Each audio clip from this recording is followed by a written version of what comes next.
తాకట్టులో ఉన్న మీ బంగారం ఈ రోజు ఎంత ధర చేస్తుందో కొమ్మూరి గోల్డ్ వాళ్ళకి కాల్ చేస్తే ఫ్రీ గోల్డ్ కాస్ట్ చెక్ చేసి చెప్తారు. Welcome to my show from the bottom of the heart in Suman TV, the India's largest digital media platform.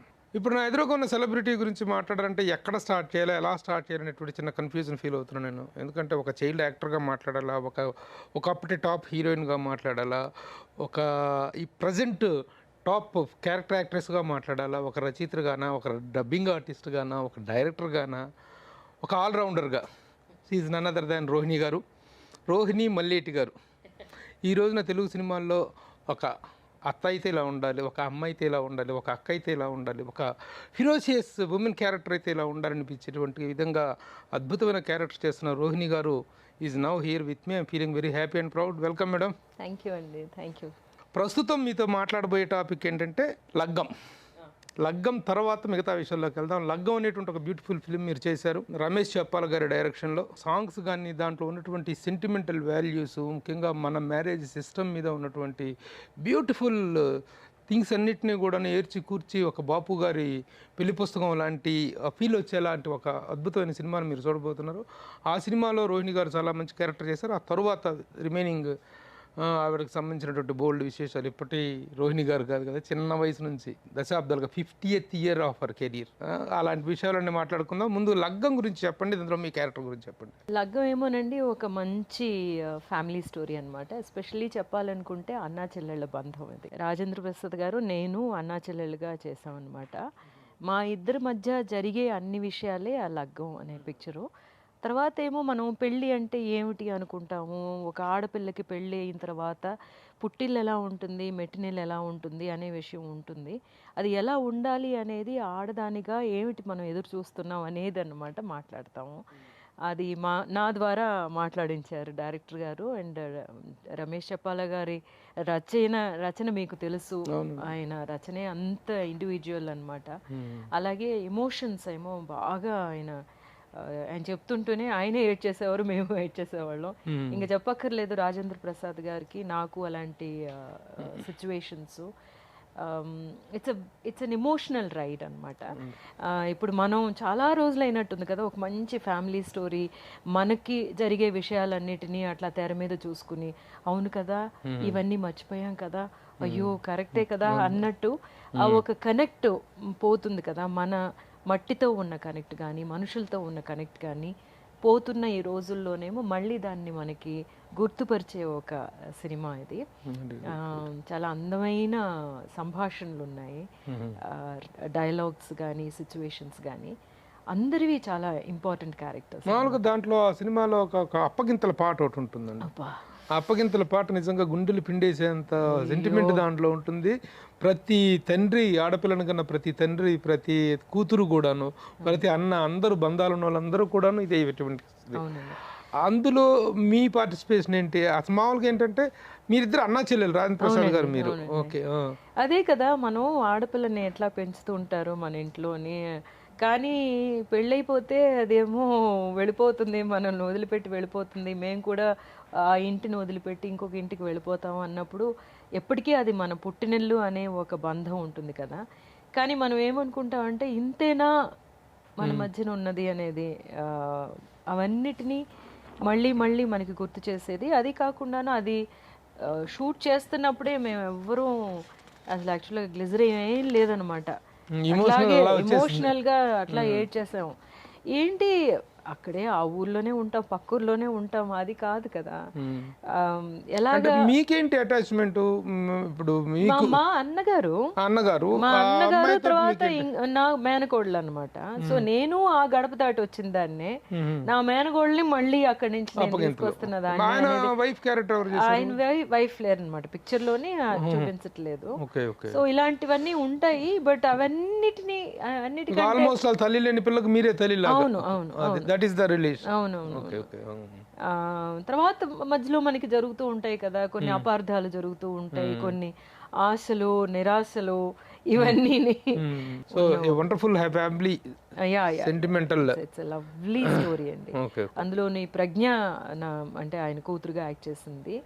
అమ్మాయిని చూస్తే అసలు తెలుగు అమ్మాయి అనుకోకుండా ఉండలేను అనమాట. తెలుగు అమ్మాయి లాగే ఉంటుంది, మనలాగే దాని ఫేస్ కట్ ఉంటుంది అనమాట, తన ఫేస్ కట్ అట్లాగే సాయి రోనక్ కూడా he acted as my son అనమాట. మీ తర్వాత సన్నుకి మీ కూతురుకి ఆ అమ్మాయికి నా మ్యారేజ్, అదే అదే మీ అబ్బాయికి మీ కొడుక్కి, మరి ఇంట్లోనే అప్పగేతులు సొంత మేనకోడలే అదే కానీ కోడలుగా వేరే రాబోతుంది. ఇంకో ఊర్లో ఉంటారు కదా, ఆ ఊరు నుంచి వెళ్ళడం అనేదే. ఎలా ఉంది రమేష్ చెప్పాలా డైరెక్టోరియల్ దిస్ థింగ్? ఎందుకంటే తను ఇంతకు ముందు కూడా భీమదేవరపల్లి బ్రాంచ్ అనేటువంటి ఒక సెన్సిబుల్ ఫిలిం తీశారు. అంతకుముందు కూడా హెస్ డన్ బేవర్స్ అనే ఒక సినిమా చేశారు. రైటర్గా మీశ్రో విలాస్ లాంటి ఒక అద్భుతమైన సినిమా చేశారు ఆయన. హీజ్ అ గ్రేట్ రైటర్ కదా. అలాగేనేమో ఆయన పట్టుకునే ఒక విషయంలోని లోతుకి వెళ్ళి దాంట్లో ఉండే ఒక డెప్త్ని తీసుకురావడం అనేది దట్ వాస్ దేర్ అనమాట. అదే మెయిన్గా ఒప్పుకోవడానికే కారణం ఆయన స్క్రిప్ట్లో ఉన్న డెప్త్ను, అందులో ఉన్న ఎమోషన్స్ అనమాట. ఒక అపార్థాల వల్ల వచ్చే ప్రాబ్లమ్స్ ఏమిటి, మళ్ళీ వాటిని దాటుకుని రావడానికి మనం ఎలాంటి ప్లేస్కి వెళ్ళాలి, ఎలా వెళతాము అనేది, వెళ్ళే ముందు జరిగే ఒక పోరాటం అవన్నీ అనమాట. అంటే యాక్చువల్గా రమేష్ చెప్పాల డైరెక్షన్ గురించి ఫస్ట్ టైం మీరు ఆయన డైరెక్షన్లో చేశారు. అయితే ఇంతకుముందు మామూలుగా రోహిణి ఒక క్యారెక్టర్ యాక్సెప్ట్ చేస్తున్నారంటే అన్ని క్యారెక్టర్స్ యాక్సెప్ట్ చేసేసి వచ్చినన్ని మీరు యాక్సెప్ట్ చేసే పరిస్థితి లేరు. మీరు ఆ రిజర్వ్నెస్ మెయింటైన్ చేయబట్టే you are still in the hearts of the people. ఇప్పుడు నిజంగా ప్రజెంట్ జనరేషన్ మిమ్మల్ని చాలా ఇదిగా ఓన్ చేసుకుంటున్న ఇది కనిపిస్తుంది. మరి what is that particular point that triggered you to accept this character? అంటే స్క్రిప్ట్ అండి, ఆయన రాసిన విధానం అన్నమాట. ఎస్పెషలీ మా ఇద్దరికి మధ్యన ఉండే ఆ విషయమును, తర్వాత నేను ఎలా చూస్తున్నాను, ఆ పిల్లల్ని నేను ఎట్లా చూస్తున్నాను అనేది, తర్వాత ప్రతి వాటికి ఒక ఆర్క్ ఉందన్నమాట. ప్రతి క్యారెక్టర్కి ఒక ఆర్క్ ఉంది. రాజేంద్ర ప్రసాద్ గారి క్యారెక్టర్కి ఒక ఆర్క్ ఉంది. తర్వాత మా అబ్బాయికి, ఆ అమ్మాయితో నాకు ఉన్న విషయాలు ఇవన్నిటిని అనమాట. అట్లాగే ఒకే ఒక స్ట్రెయిట్ లైన్లో వచ్చేటటువంటిది కాదనమాట. అది చదివినప్పుడు నాకు చాలా నచ్చింది.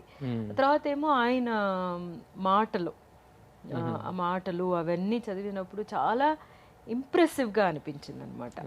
ఇది డెఫినెట్గా నేను చేయాలి అని అనుకునే వచ్చాను. సో నాకు తెలిసిన అందులోనే రాజేంద్ర ప్రసాద్ గారితో నేను చిన్నప్పుడు అంటే యంగ్ ఏజ్లోనేమో ఏదో ఒక పిక్చర్ చేశాను హీరోయిన్ గానా.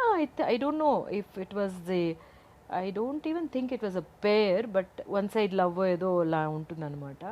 ఆయనతో నేను ఇంతవరకు కాంబినేషన్ అనేది, కొంతమంది ఆర్టిస్టులతోనేమో కాంబినేషన్ చాలా జాగ్రత్తగా పడాలి అనుకుంటాం కదా.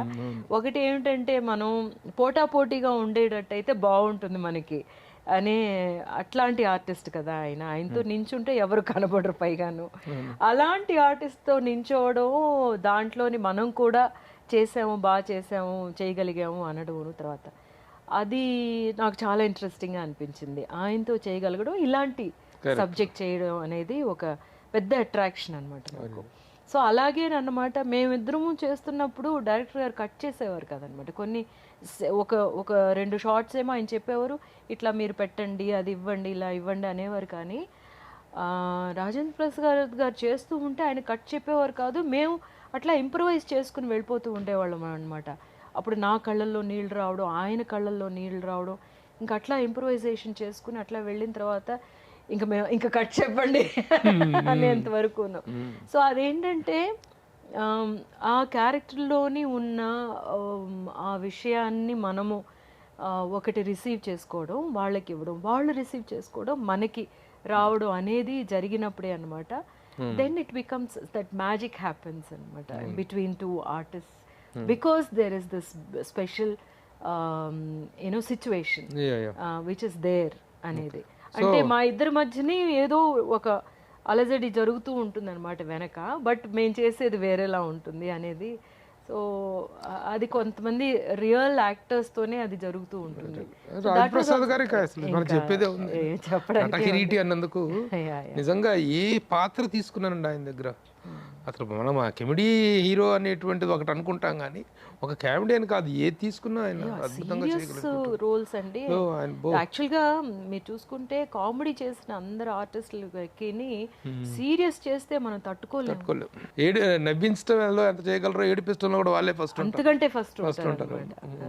సో అలాంటి క్యారెక్టర్ పడాలి, అలాంటి క్యారెక్టర్ అనమాట. అంటే ఇప్పుడు రోహిణి గారిలో నుంచి ఉన్నటువంటి యాక్ట్రెస్ లో నుంచి ఒక మంచి ఇమోషన్స్ ని తీసుకోగలిగినటువంటి క్యారెక్టర్ అయింది. అవును అవును అదే and director what the name of your character? Suguna. Suguna, okay. దానికి తగ్గట్టుగా సుగుణమైన క్యారెక్టర్. అట్లాగే ఈ మ్యూజిక్ ఆల్సో ప్లేస్ ఎ వైస్ ఇంపార్టెంట్ రోల్ అండి ఇందులో. ఈ సాంగ్స్ ఇవన్నీ కూడా చాలా చాలా బాగుంది కదా, క్రోర్స్ ఆఫ్ వ్యూస్ అనేటువంటి రావటం. అందులోని లిరిక్స్ లిరిక్ చాలా బాగుంది. ఆయనే రాశారు. సో అదే how is the chemistry worked out with other characters అంటే? నేను చెప్పినట్టు వీళ్ళిద్దరూ కొత్తే నాకు, ప్రజ్ఞ అండ్ సాయి రోనక్ అండ్ మిగతా వాళ్ళందరూ కూడా నేను ఎక్కువగా ఫస్ట్ టైమే చేస్తున్నాను అనమాట. బట్ బేసికల్గా మేమేమో ఒక ఊరికి వెళ్ళిపోయాము, కామారెడ్డిలోకి వెళ్ళిపోయాం అనమాట. అక్కడికి వెళ్ళిన తర్వాత పొద్దున్న నుంచి సాయంత్రం వరకు అక్కడే ఉండేవాళ్ళం.